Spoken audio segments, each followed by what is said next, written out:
Hey everybody, it's Jason from the Texas Gun Vault, and today I'm coming to you with another field strip video. And today's field strip is going to be on the B&T SPC PDW pistol. I recently did a range report on this particular firearm, and I got a couple of comments that I want to talk about before I field strip this. Number one, once again, this is not my personal firearm. This is on loan to the channel from one of my local subscribers.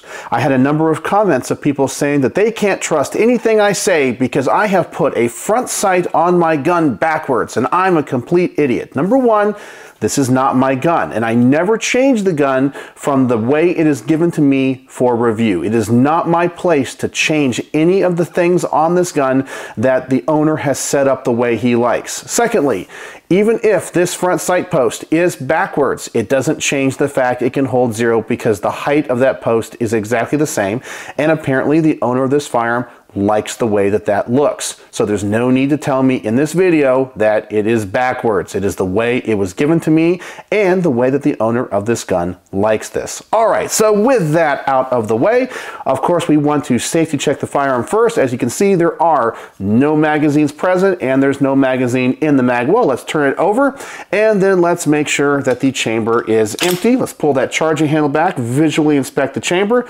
It looks like we are clear. So now let's go back to this side of the gun. In order to get the lower receiver off, we need to remove these pins. Really, we're not going to remove them because they are captive. Now, on most of my B&T firearms, I can push these out with my fingers. On this one, I can't.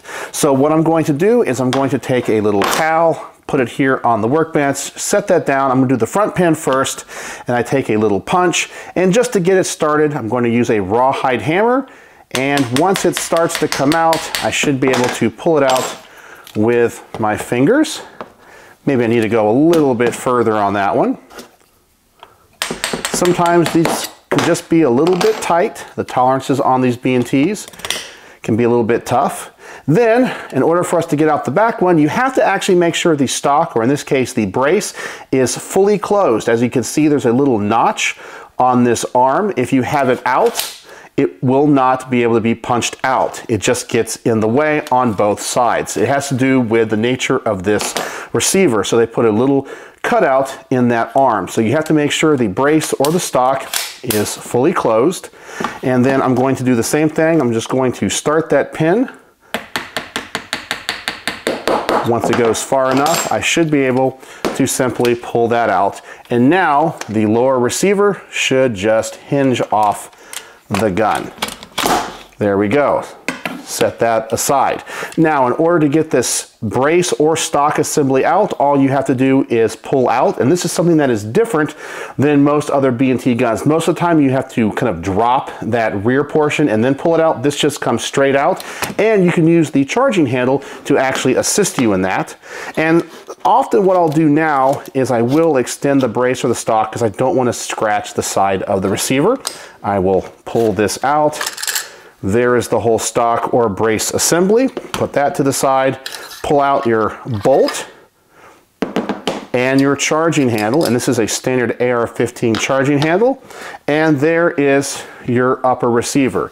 And that is a completely field stripped B&T SPC. Very simple. You gotta love direct blowback.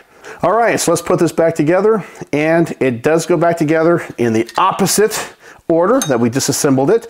And we're going to put the charging handle in first. Very AR-15-esque and very different than any other B&T firearm. We take that bolt, and you want to make sure this little key on the top goes into that charging handle. It slides right in, just like an AR-15. Goes all the way in. Then you want to install the rear portion, or the stock or the brace. It's going to simply go straight in.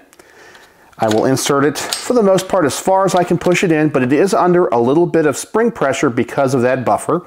And so what I will do now to make sure that the notches are lined up, I will close that brace or the stock all the way. And now we're going to put on this lower. So we're going to do the front first before we do the rear portion. Line everything up, and now we're going to push through the pin in the front. Make sure everything's lined up here. As I mentioned in the past, the tolerances on this gun are just really, really tight. So everything has to be lined up absolutely perfect. There we go, that pin goes in just like that. And then in order to get this pin started, you're going to have to depress the brace or the stock just a little bit to get that spring pressure down. So I have to put this barrel down on the workbench. I push this down just a little bit and this pin will get started, and then I will just tap it in the rest of the way. And there you go. That is a field strip and reassembly of the B&T SPC PDW pistol. So let me know if you have any questions, and I hope this helps somebody, especially because this disassembles differently than every other B&T firearm that's out there. So let me know if you have any questions in the comment section below, and as always, thanks for watching.